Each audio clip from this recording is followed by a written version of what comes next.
Hey there! Earlier this year we took a closer look at mental health support for young people, like yourself, in Wales.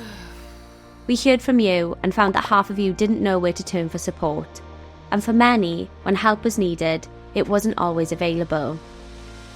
We found professionals are working hard to support you, with new ideas like online and app-based help, plus spaces like crisis hubs and youth cafes, which help to give you a choice of where to get support when you need it the most.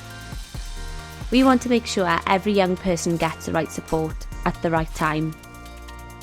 We want you and those close to you to have a better experience accessing services like CAMHS with shorter, clearer waiting times.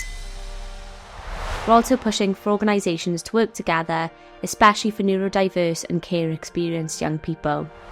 And remember, you don't have to go through it alone. Speak to someone you trust when things get tough. You've got this.